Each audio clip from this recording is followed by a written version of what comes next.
Everybody, happy Friday to you. Pastor Ramsey here. And we got a special guest in the house, John Jr. We are going to be talking about some exciting things today. And First Lady will be joining us shortly. She's running a little bit behind, but she'll be joining us in a few. So as you guys come in, we got some announcements like we typically do to go over and make you aware of some things that are going to be happening. Matter of fact, we got a few announcements. But hit me on the chat. Hit me with the thumbs up, fist bump. Give me something, give me an emoji or something. Let me know when you guys are coming in on today. And this is Flow With Us Friday, but we got our special guest with us. John Jr. is going to be hanging out with us. So we're going to be talking to him about some things too that I think you guys will be very, very interested in. So hope everybody's doing well, having a great week. Listen, a couple of things I want to share with you. On the 26th of this month is the Full Gospel Propel Conference, okay?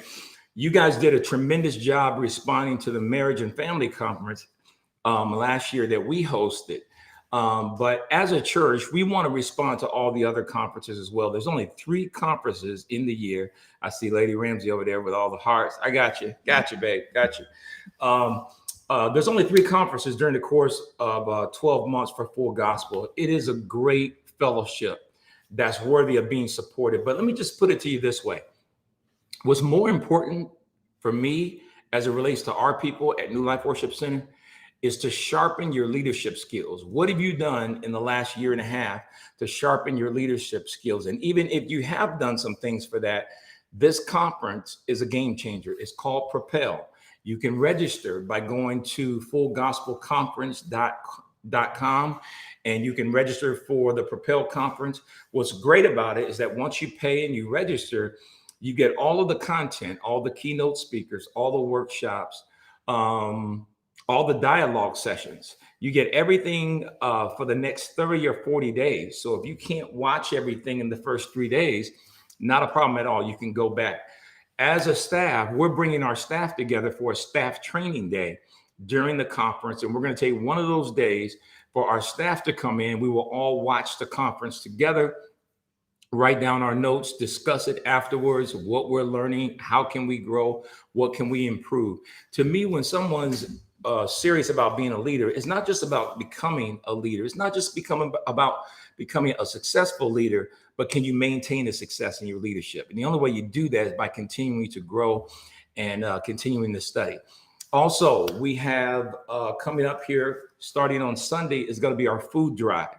Any members, visitors, guests, whoever are coming on Sunday at 9 or at 12. We have the 2 services right now.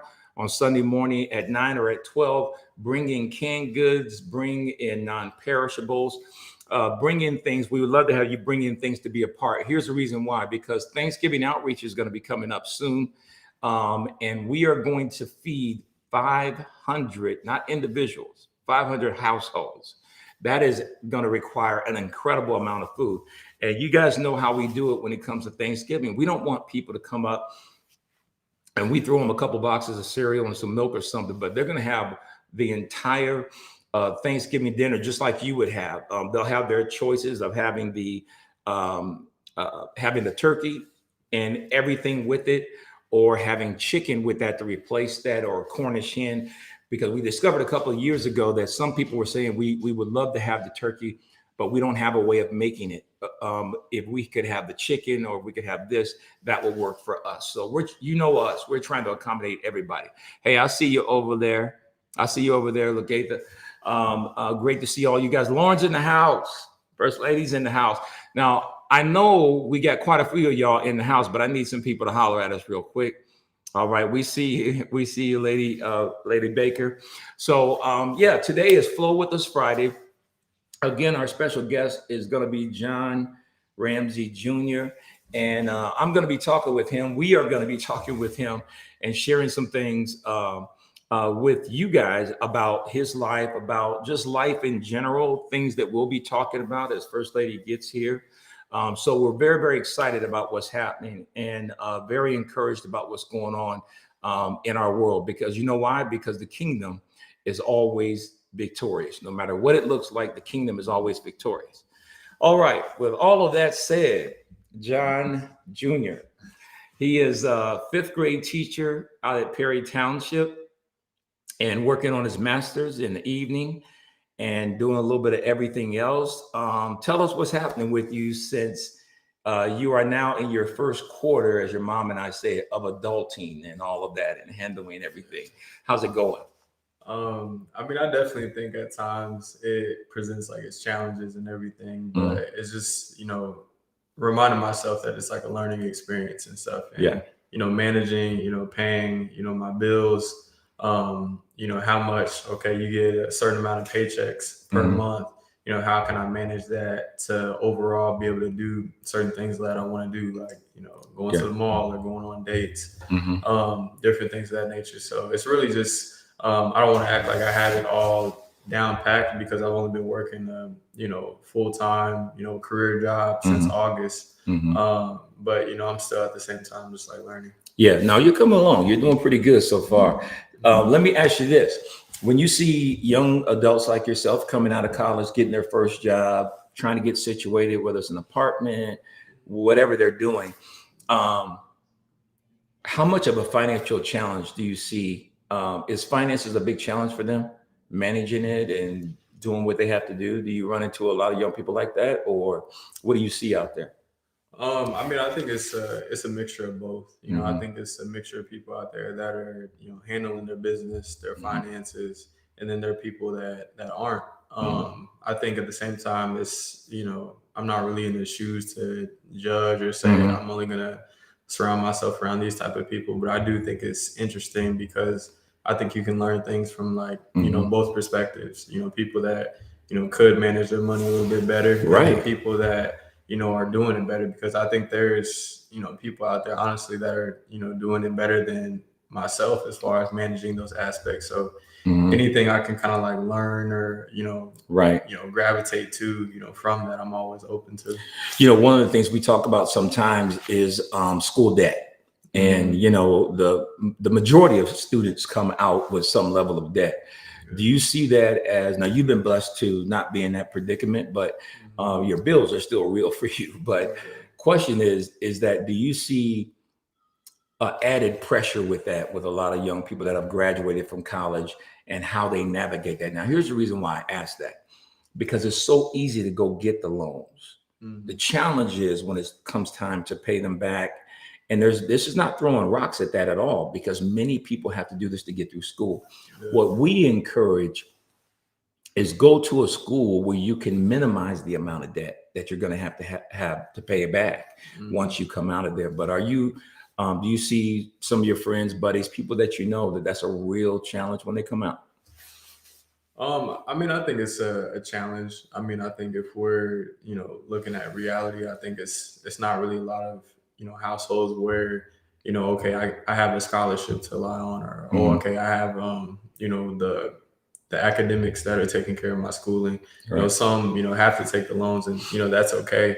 But Hmm. I think more importantly, if you're passionate about like what you're doing, you're passionate about your career, what you aspire when you're in school, Hmm. that'll give you all the more motivation once you're out and working to Right. keep pressing to, knock out like that debt, to Yeah. keep saving, Yeah. um, just all those different things. Good deal. Good deal. Great question. Great answer as well. Let Mm-hmm. me ask you this though: when it comes to your job, Mm-hmm. is it what you thought it would be, and do you like it? Here's the reason why I asked that, because so many from my age back in college, when we came out of college, about half the people I know, the job that they end up getting didn't have anything to do with the degree that they had. So, Yeah. do you like what you're doing, and what do you see happening with that in the future? I definitely enjoy, what I'm doing as far as like my career. I definitely think that the snippets, I thought I heard Jay. Hmm. The snippets that like you get of it, like in undergrad, like when you go into the school for like Right. an hour or two. Hmm. I don't really personally think that like prepares you for like when you're, with those Hmm. kids for like 8 hours a day. Yeah. I didn't really think that I'd end up being like a teacher slash, therapist slash counselor Yeah. and all those different things. But it's enjoyable because at the same time, it's just like, I think the relationships that I'm building with, my students, for Mhm. instance, I feel like a lot of them, they might look at me as like that big brother. They might look at me as like that, some even maybe like father figure type Right. deal. So I think that it makes me take that job all the more seriously as far It's as like my good. preparation. Just because I've been fortunate to get, the Mhm. best as far as from like parents and friends and different things like that. So that's what I Mhm. want to make sure I give them. Good deal. Good deal. Let me ask you this. Um, what do you say to young people out there that will say, "Man, I don't want to be no teacher. They don't make no money for a long time. You got to be in it for so many years before you make money, that type of thing." Yeah. Because one of the things I've always tried to teach is that money follows purpose. But I don't pursue a job because of the potential money attached to it. I pursue it because it's something that I feel called to, and I feel a conviction that this is the area that I can be effective in. Hmm. And do you see people making their choices based on the potential of money they can earn versus really what their purpose is? Sometimes that is their purpose, but Yeah. sometimes it's not. Yeah. I mean, I think money is always going to be a factor. Hmm. Like I think before I even chose the career that I'm in now, like I looked at the salaries, annual Hmm. salaries, all those type of things. Yeah. But I think that um, do you have to pay attention to it? Like, yes, because I think that Hmm. that is something that's important, and you have to think realistically. Right. But I think at the same time too, it's just like your attitude and like your passion behind like what you're Hmm. doing. I think that'll make the opportunities and the money and different things of that nature Sure. come, Yeah. because I was originally just going to be like a interventionist, working Hmm. with kids in small group. But Hmm. the principal, my mentor teacher, they saw how I worked, my Hmm. attitude, um just me working on a day-to-day basis, and that's Hmm. really what provided the opportunity for the interview to be Right. in the position that I am now. So I think if you're working hard, having that positive attitude and mindset, I think it'll come. Right. Now, when you jump in the water like this with your career and everything that you got to manage, what are you doing for fun? What are some of the things you like doing just for fun? The dog just came in, so if y'all hear this tapping, that's him walking on this wood floor. Yeah. He just taking his time. So what are some of the things you like doing though, just to kind of get away from it all? I mean, I think I'm still kind of like learning as far as those different things. Like I just Hmm. recently picked up, golfing like we do, Hmm. whether it be going out on dates or even going to, Hang out with your boys or yeah, going out whatever. like with my frat brothers, or even like just catching like a brunch with like some of my close friends from like high school. It's just Right. like I'm learning to do a better job of like incorporating those things, because when Hmm. I first started working, like that first month, I Hmm. felt like I was pretty much kind of like in a box, just because like I was really kind of struggling with that adjustment. Right. But also too, I didn't want to, give, less to the my Hmm. work, but then give like more to like friends and Right. stuff like that. I was still trying to figure out that balance. See, we always felt like it was important to kind of let you feel Hmm. that pressure a little at a time. Yeah. And see, now that you're feeling it on the level that you're feeling it now one day there'll come a time where you buy your first house, Hmm. and you'll feel that pressure on a different level, but it'll simply be because of all the responsibilities that come with it. But at the same time, you'll see the joy and Hmm. ownership and being able to walk through something saying, you know what, whether it's a great house, whether it's an average house, regardless of where the house is located, being able to say, you know what, there's something good about being able to own something. Hmm. I mean, there's something really, really powerful about that. And of course, your brother just came downstairs and the dog's just running around after him. But what are some of the things that you think are important lessons for young people like your age to be picking up on as they get ready to go out? Those that are in that group where they're saying, "Hey, man, I'm finishing up school this year. I got to go on out there and really kind of get ready to jump into this." What are some advice you would give them getting ready to finish up school and get out there? And they got to take care of everything. Yeah. Just not to expect it to be perfect. I Hmm. think that's the one thing. I know for me personally, like I've always kind of like ingrained in my head, and I feel like part of that might be because of like how I was raised. Yeah. Just this has to be the plan at this age, and I need to be doing this at this age and this time, and I need to be like just Hmm. having it all laid out. And there's going to be like bumps in the roads in your plan, Right. but I think the most important thing is just just not giving up, because I also see people like Myers too, that are giving up and stuff like that on their, whether it be their dreams, ambitions, career goals. And I just know that if I stay, steadfast and I keep on pushing, Right. I know in the midst of, God knows that I'm making this transition. God knows that I'm taking care of all of my bills and responsibilities. And, God knows that I'm not shortchanging, the kids, the 19 kids that I have to work with on a day-to-day basis. So I know in the midst of all those adjustments, even when it gets difficult, I know that, God's going to honor it. Yeah, that's good. What is that? What do you mean though? Can you give us a little bit of detail when you talk about some people are giving up? What does that mean in terms of, what do you see on giving up in terms of quitting school, giving up in terms of quitting their job? Explain that a little bit. Yeah, I mean, like, it's just, not everybody is getting out. Some might not finish, or some may get out and not necessarily pursue like the career path that they chose. And like that's okay, but it's more so about like keeping that work ethic and that consistency at like what you're doing, and not just kind of like giving up, because not everybody, I feel like you're going to hit like some roadblock with that transition, because I feel like everybody's going to struggle with it for one, but everybody's going to struggle with that transition like differently. Absolutely. And I think that that's just the more like fact of the matter, is just trying not to, it's like, how do I stay persistent, with this big transition that I'm experiencing. Absolutely. That's good, man. That's good.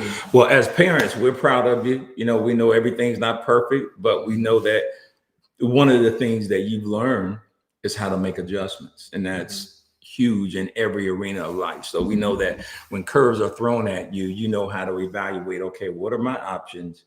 How do I go about making this decision? Which one do I need to lock in? And so you had a problem that a lot of people don't have, being an African-American male that's majoring in education and looking for a job. It wasn't going to be hard for you to find a job because those principles were coming for you. Yeah. But what we're also seeing is a lot of people your age that are finishing up school and have a difficult time finding a job, and have to find themselves working somewhere else, like a super target. Nothing wrong with those things, but working at something that they didn't want to do, that they have to do until they can do what they want to do. Yeah. And we've seen that happen. We've seen that happen with several where it went on for 3 or 4 years.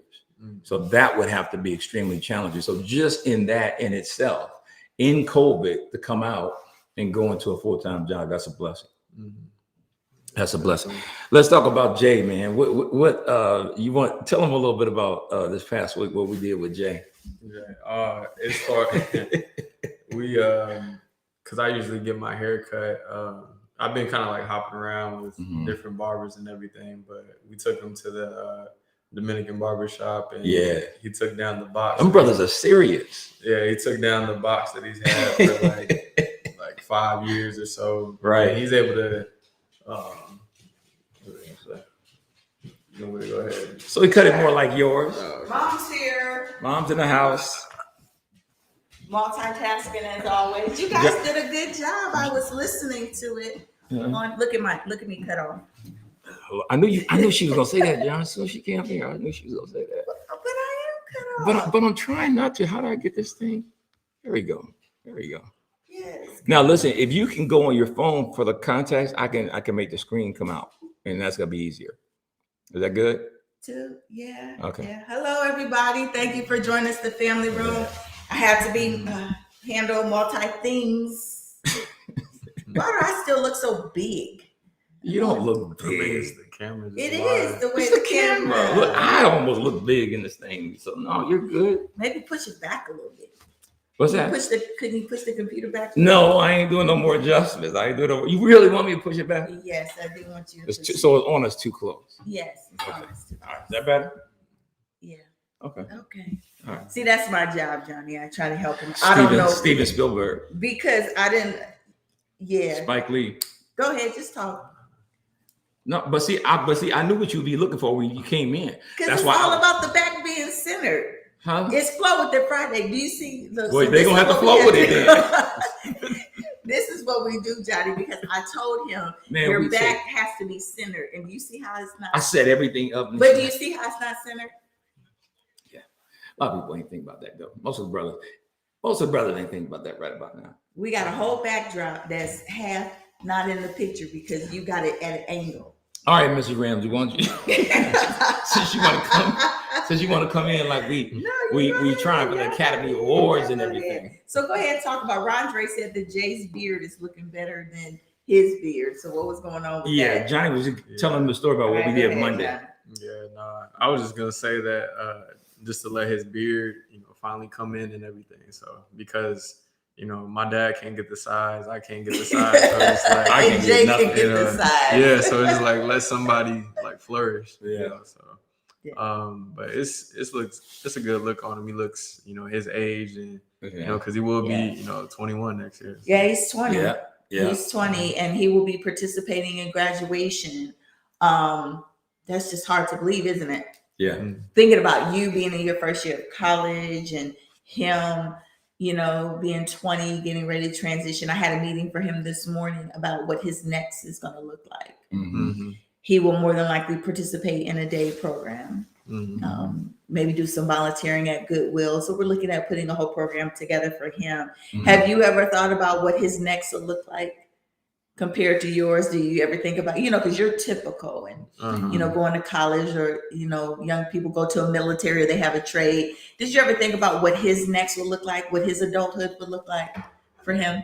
Yeah, I mean, I definitely think that I think about it, at the same time. But I know that, like, just like how, I feel like there's, a plan necessarily, like, for my life. I know that, guys got like a plan for, Jay at the same time as well. And even though it's a little, it's different, it's not typical, and like the circumstances are definitely, interesting as they are. I think that, everything will work out just like things are working out. We definitely gonna be working on options because Jay got to be handling business. He got to be doing something. Yes, he definitely has to have things to do and be active because he's just that type of a person. We've always included him in everything. I love the fact that even when you crossed in your fraternity, you made them know who your family was, but you really talked about your brother quite a bit. So they embraced him the same way they embraced you. Right? All right, come on over. Here he comes. You got to say hi. You want to be? You can say hello. Go ahead and sit right there and say. Jay, say what's up. What's up, Jay? Say what's up. What's up, man? So for I would take this. So mommy will go get herself a chair because he wants to be Jay, you don't think he ain't gonna move? With Good Friday. All right. So, honey, share a little bit about raising two totally different, teenagers. Yeah, it's You said teenagers. Well, when they were teenagers, they're men. Yeah, young men now. But it's something that no father, no mother could ever anticipate. We've outside of my wife's family, we used to have one relative there in her family that had some special needs. But growing up and all my life, I had never had anybody in our family or our lineage that had any challenges. So when you have one kid that's completely healthy and the other that's challenged, it's two different worlds. Everything about Jay is different, and you have to have a totally different approach for him. Bye, Jay. You have to have a totally different approach from John to Jay to Judah. Those are drastic, three different approaches. And there's no question about it. It's hard.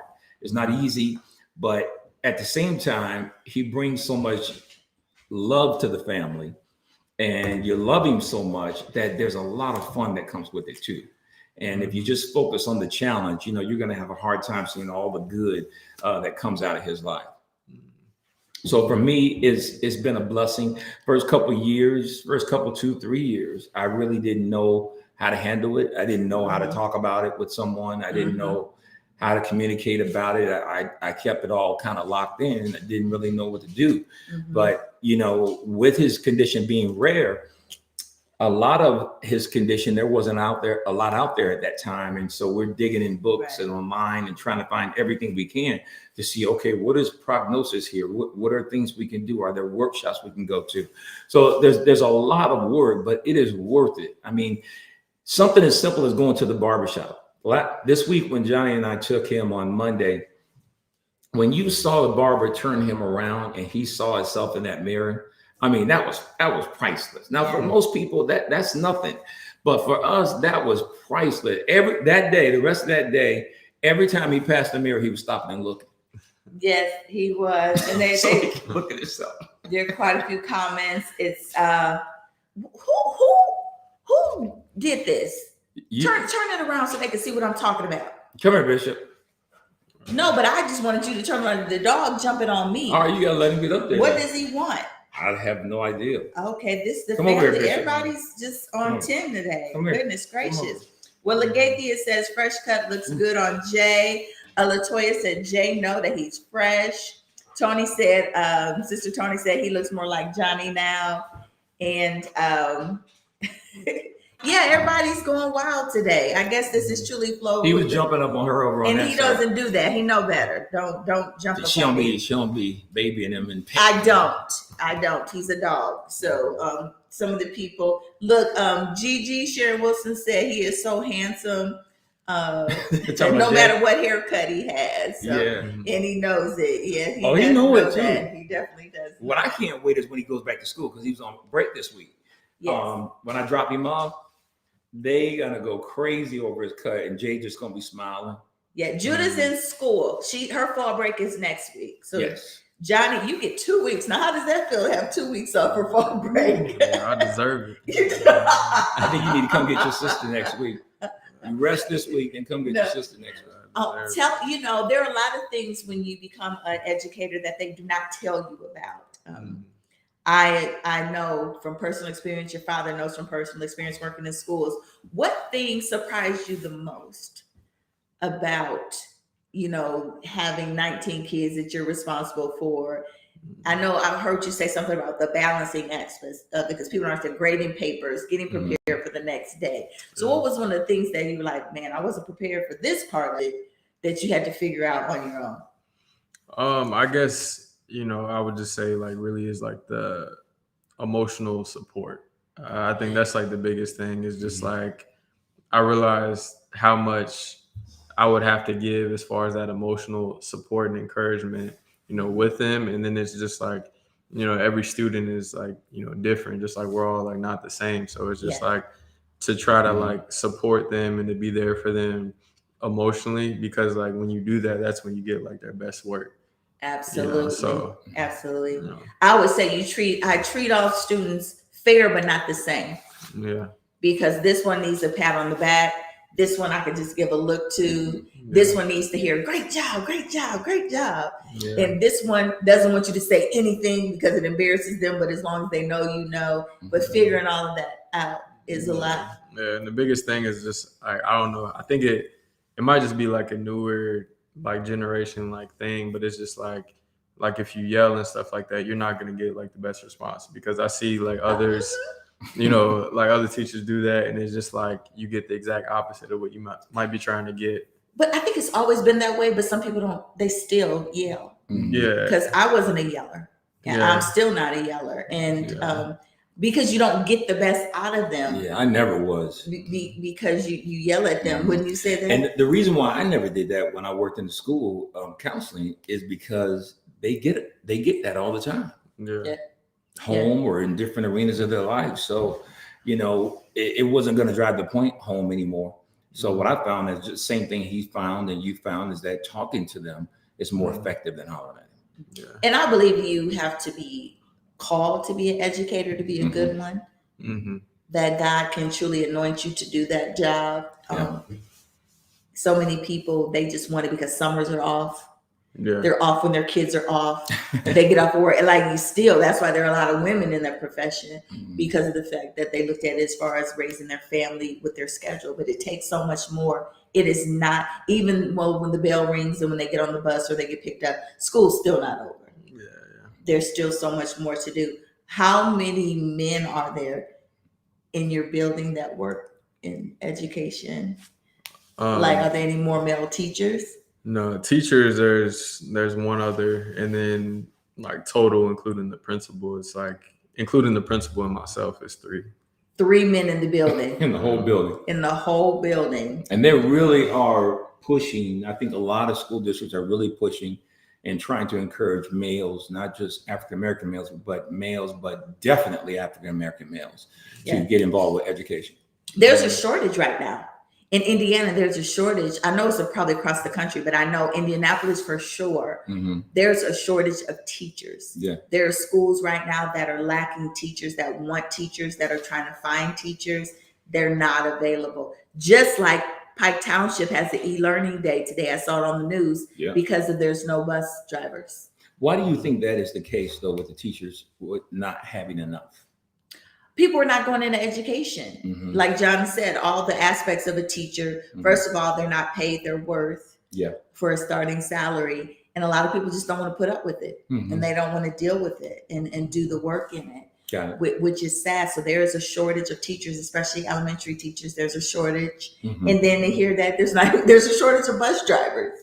Like that Pike Townships have multiple days, and even other school districts have had multiple days where parents had to either transport the kids or they've had to cancel school. Yeah.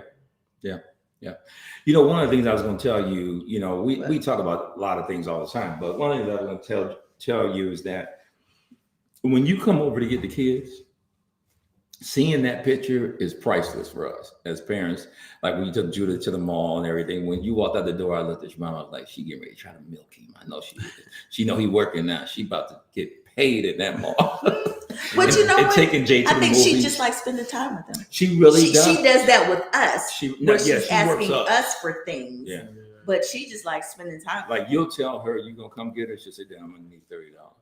No, she $30. What happened to Tina? Yeah, because she know Johnny don't play with his money. Yeah, she does. She know that about him. She not gonna ask Johnny.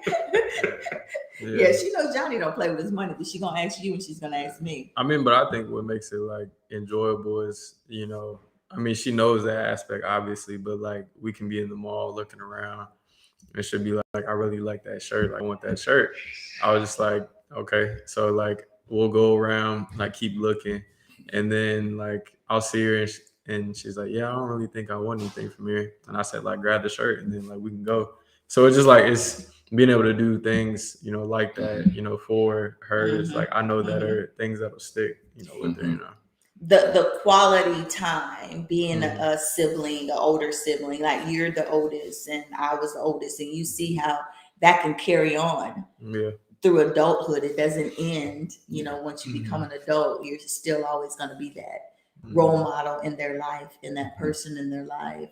When you think about one day that you may want to be married and have children and that health aspect of it, I'm looking forward to seeing how all of our kids evolve. Don't you think that way, honey? I mean, to me, that's one of the joys of life, is to watching how they all evolve, what they all end up doing, how each of them find their place in God and find their place in their gift and their purposes and everything.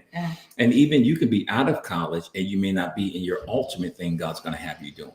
So it's just being able to watch that from a distance, but also come alongside. I told him in high school, his senior year, that our relationship was going to change. I was going to switch from being daddy to mentor, because I felt like that was really important. And so we just stay in that mode pretty much moving forward. But I'm excited about what I'm seeing now. So I know down the line it's going to be pretty awesome.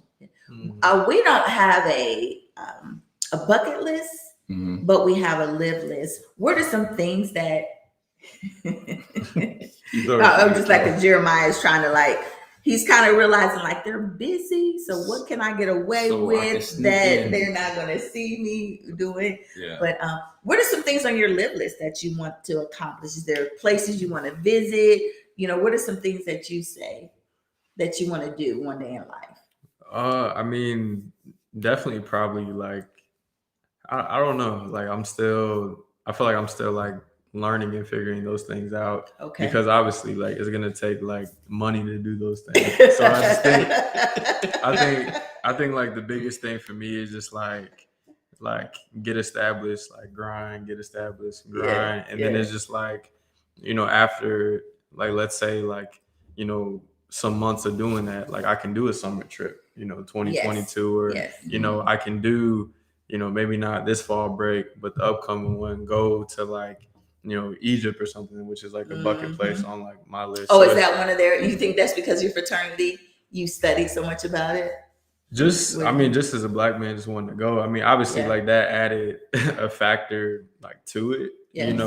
Obviously, like I'd be lying if I said it didn't, but I think that that's something as well. So I met OSI, who we connected with for the mission trip. They actually do a mission trip to Egypt as well. And I learned a lot about Egypt through them, because I never thought that would be a place that I wanted to visit. But that is because a lot of people don't realize this in Africa, the continent.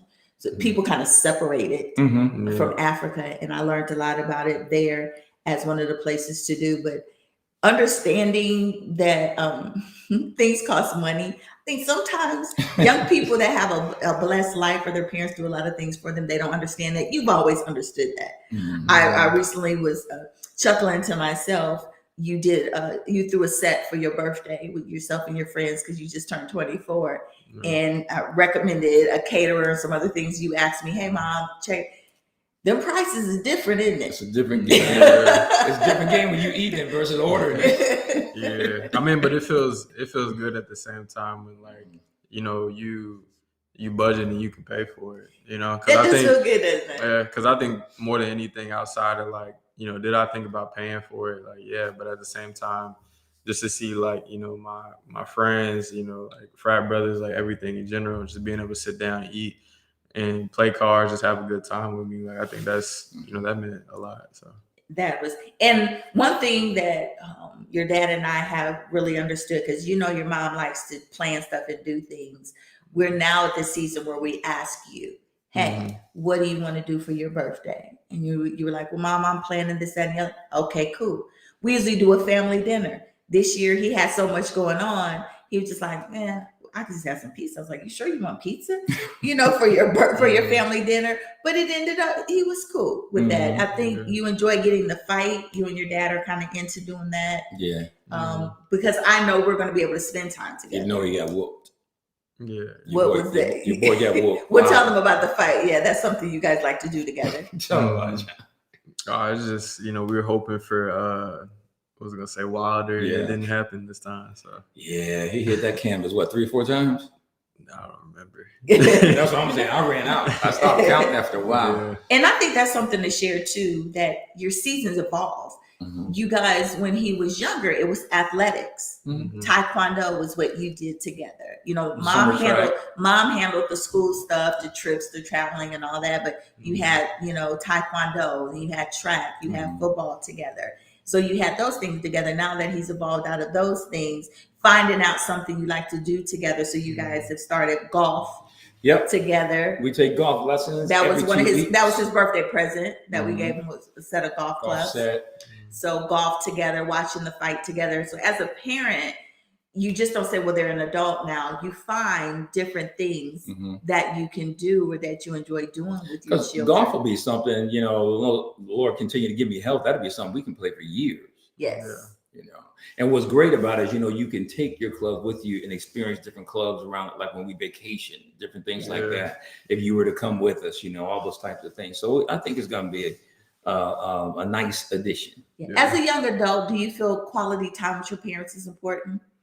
I feel like it's important when you were saying like, doing those different things to, continue those relationships, like with your kids as they transition to be an adult.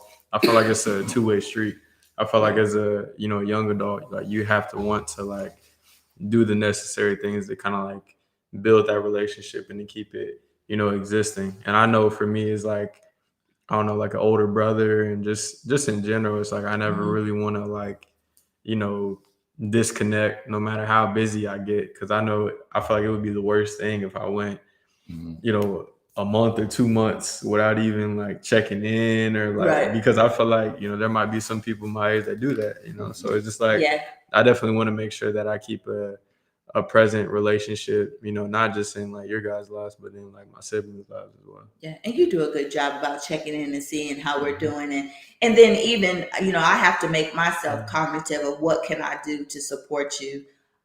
Like when I went by the education store again, you see that stuff I left at your house for you. That's my way of saying, okay, I still want to make sure that I support him because first year teachers need a lot of things and they can't, always afford a lot of those things. So I'll go by the education store, pick up a little something and say, hey, I picked you up something for your classroom. That's my way of, I'm still a part of his life. We're still a part of his journey, but letting him do a lot more things on his own and figure out things on his own. Yeah. That I think one thing about it is getting older, like you said. Can you imagine Judah when she's 20? Oh, Jesus. We're going to be older, a little tired. I'm going to have to be seriously prayed up. But, it may be different with her. But I think that energy is going to fall right into what she's purposed to do. Yes. And make her effective with it, Yes. Yes, definitely. Well, we're in flow with it Friday on the Family Room. My name is First Lady Alicia Ramsey, Pastor Jonathan Ramsey Sr., and our oldest son, John Ramsey Jr. And we're just having a conversation about our role in his life and how he's doing in his first quarter of teaching. And on Family Room, we want to make sure that we always invite you into our home and share the intimate details of things we're going through and things that we're dealing with and how we parent. Jeremiah is on fall break, so he's still in his pajamas, so he slipped right in here and said peace and hi to everybody. Then he slipped out because we're allowing him to enjoy his time. Look, Lauren said Judah is still going to be a daddy's girl. Absolutely. Yes, she is. She is absolutely going to be a daddy's girl. Her and her dad, their ice cream, their sweet addiction. Yes. Both of you. Yes. You don't have that, Johnny. You're not a big sweets person. No, not really. I always would call you a carnivore because you were just meat. You were all about just meat. When you were little, I would be like, okay, what's your one side? You need to eat some sides with that because you didn't like your food touching. You didn't like things all running together. He got that from his mom. No, he did not get that from me. He did not get that from me. He don't want nothing to touch. He didn't like his food, and he would eat, one thing at a time. And then I remember, a lot of old school parents were, well, he needs to try this, and he needs to try this, and he's not going to eat it. And if he's going to eat, he's not going to eat it. And you were literally the type of kid, if you didn't want to eat it, you weren't going to eat it. And if I would say, if people say, well, he don't get nothing else, you would be like, all right, I won't have nothing else. And he wouldn't eat it. I've never seen a kid that if I would go through McDonald's, you want something? Nope. If you were not hungry, you would not order something just to have it. You would only eat. Judah will. You would only eat when you want to eat. We would have a candy dish around, full of candy, full of chocolates and all that. You never touched it. When we had Judah Marie, I had to get rid of the candy dish. You remember when she even got Jay eating some? She got Jay eating candy. Jay has never ate candy. I had to get rid of the candy dish. We had to start getting Jay back balanced again. Yes, I don't have a candy dish anymore because of Judah Marie and those type of things. But learning that all of your children are different and parenting them, all of your grandchildren are different, being a different type of grandparent. How has your relationship evolved with, Granny passed away. You had a great relationship with your granny. My mom is still alive. My father passed, and you had a great relationship with him. So tell us about your relationship with your grandparents. I feel like it definitely was like, beneficial from the aspect that I feel like I learned like a lot. Just with having, towards, I think when I was like in middle school, really moving forward to have like, Granny in the city. I think that really meant a lot.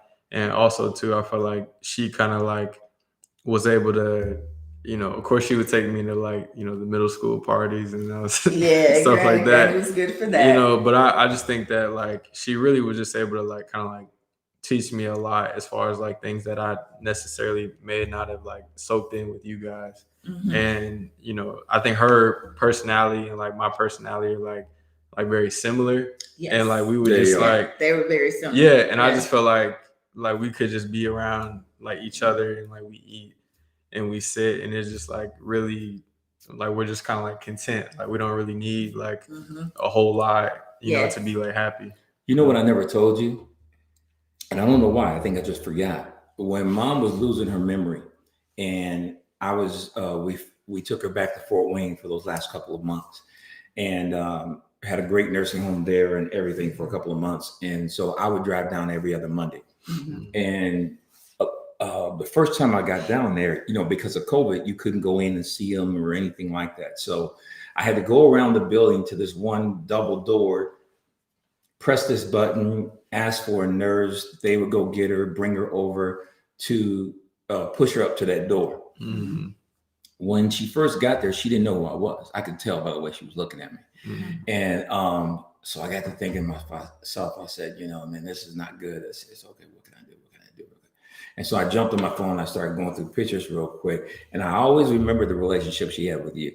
Yeah. And I pulled up your picture and I stuck it up to the window and she started crying. That's when I knew she knew me. Mhm. Yeah, because I remember like the last time like I saw her like driving up there and everything.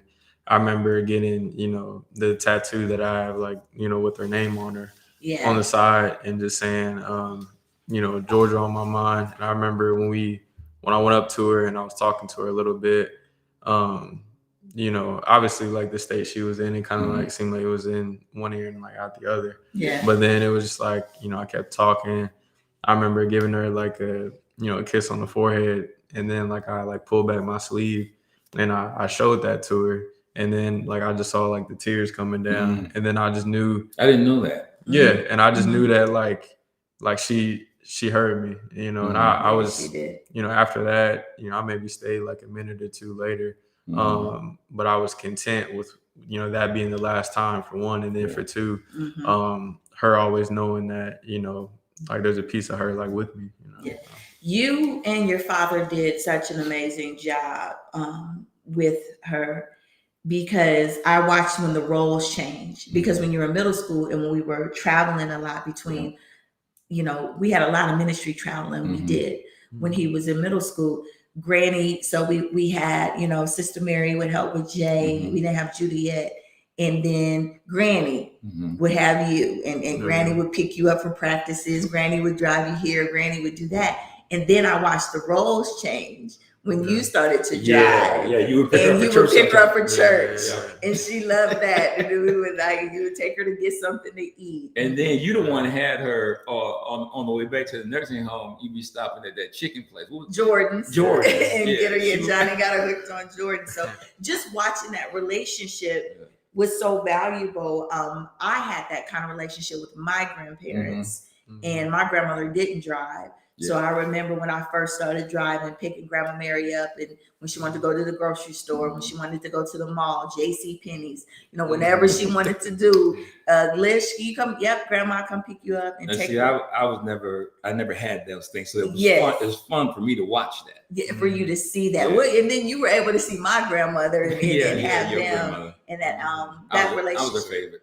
You were her favorite, because when my grandmother was at the point, she had dementia as well, and she kind of would pick up on who we were, but not really. And when he walked in the room towards the end to go see her, he said, "There go the pastor. There go the pastor." She didn't know nobody. John. She didn't know nobody. Her, your grandmother, aunt, your mom, and then when I walked in, she said, "There go the pastor." Go the pastor. I was like, "Oh shoot, Grandma." I said, "Don't hate."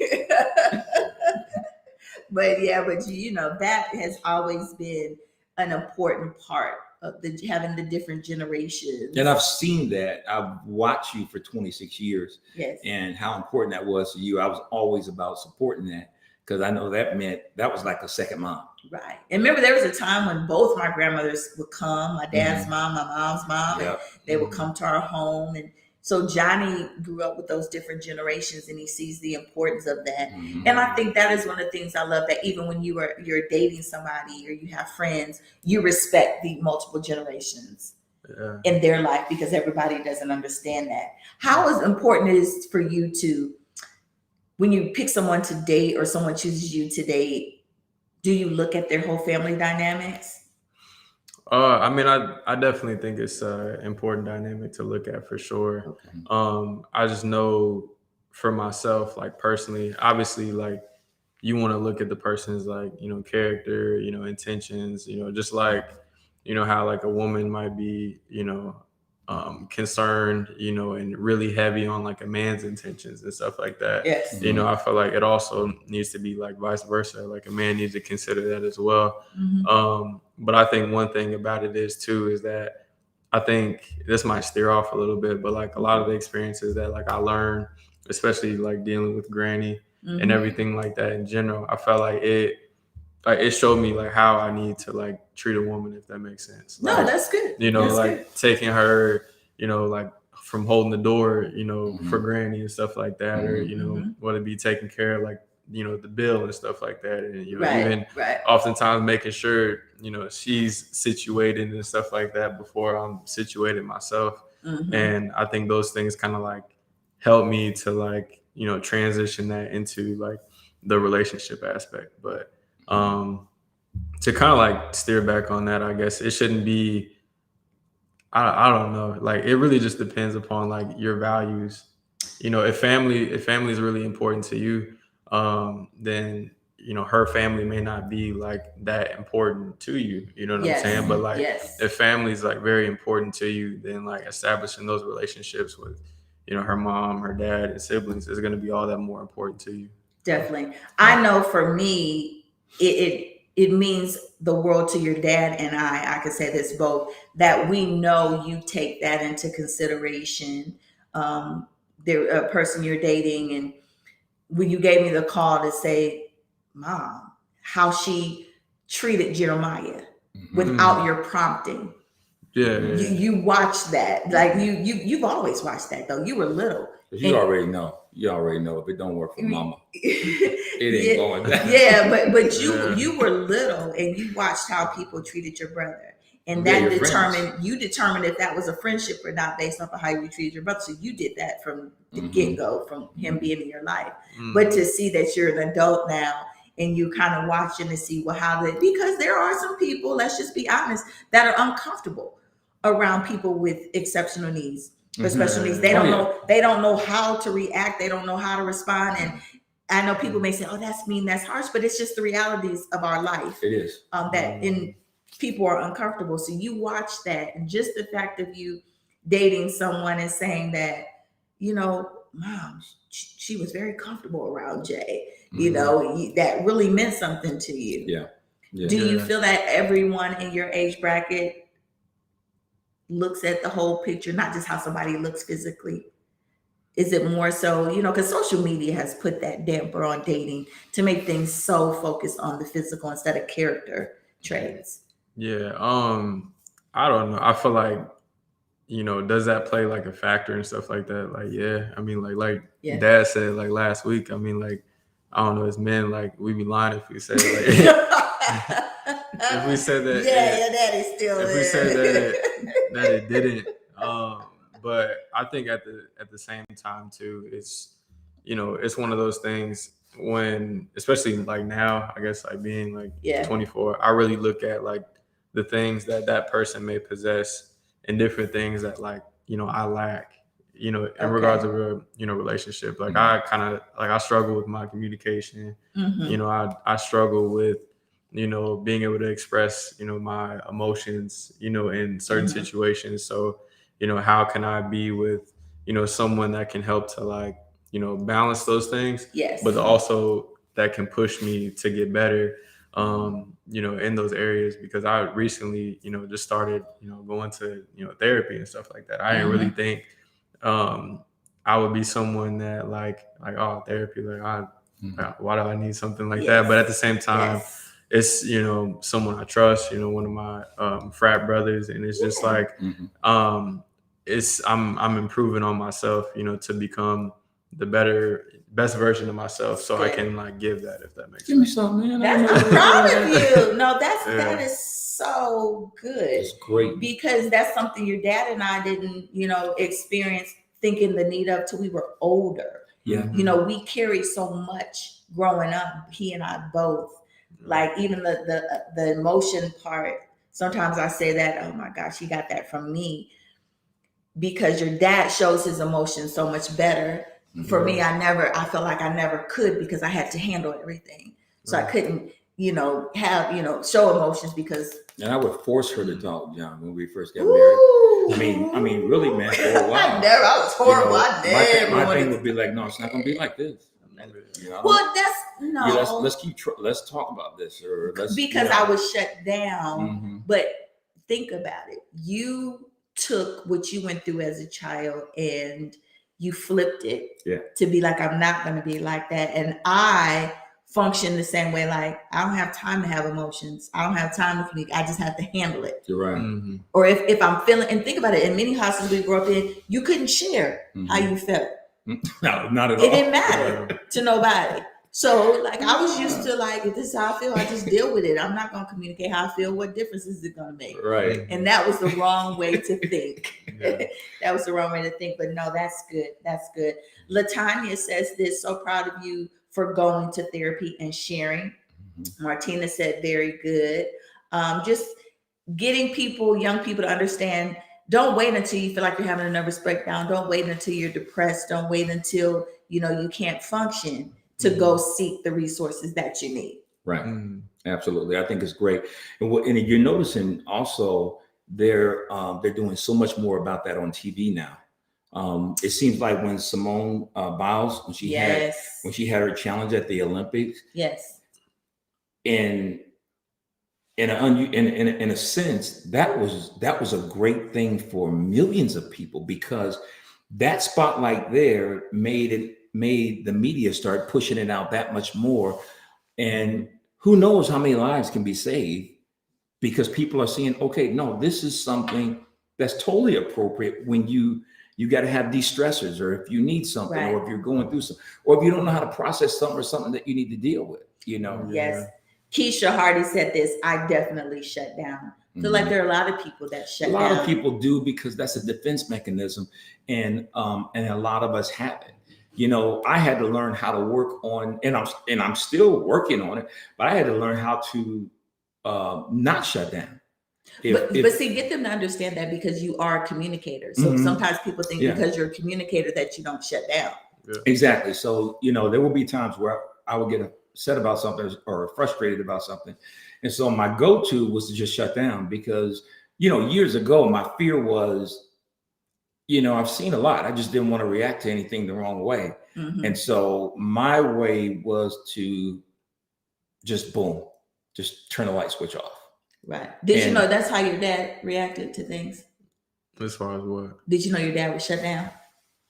I mean, how would the shutdown be? Like get real quiet, unusually quiet for long periods of time? I don't know. No, that's what I'm saying. But that's what I want people to understand, that how he could be trying to wonder, why am I this way? Because he may not have saw that. Right. But that's a character trait that your dad would have. But, we were good about not having a lot of those things in front of you. Like, so he and I could be dealing with something, but you didn't know we were dealing with something because of how we handled that. Yeah. And so, it's crazy because you guys didn't argue. We didn't argue in front of you. We just didn't. And we could be hot with each other. Smoking. And we would wait till at night when our kids were asleep. I was like, as soon as this joker go to bed, it's gonna be on. When he would go to sleep. and then we would sometimes catch ourselves like. And then you get up in the morning, good morning, how you doing? The kids gonna wake up. Because you want to get all ghetto and stuff. I said, hey. The kids gonna work out. Okay, you can't tell me how to talk. Because like early or middle school, all of middle school, and then like early high school, it was like my room was like all the way on like the corner. Right. So it was was wonderful. Right in the back. But then we have to pick up on with this little girl. She be like, I heard y'all talking last night, or I heard you get loud, Mom. But she didn't hear us cussing like some of y'all. You never heard girl, that. You're supposed to be asleep. How you all up in our business? What was going on? And then at that house we were renting for, a couple of months. Yeah. While we were looking for where our final house was going to be, she was like, "Dad, the walls are real thin." That's what she told me. Because you're right. When you were younger, we would step outside if we couldn't wait till you went to sleep. And even when you were asleep, we would step into our room. And you couldn't see her, but she and talk. Yeah, because while I was doing this, you would just shut down on me. So it goes both ways, correct? Oh, don't just put this on me. No, like it's you're just totally me. correct. Okay. You're totally correct. Yeah. So it's good for you to know that now, because we don't want you to feel like if you're in a relationship and you're dealing with those things in a relationship that there's something wrong. And because you're grown doesn't mean you always know how to handle something. It's true. You know, there was nothing that could equip me for that. Nothing. Yeah. Nothing else. And I had to learn that there was nothing that could equip me for that. Right. And there came a time, it took a long time, but I eventually sit down and talk to somebody about that. Yeah.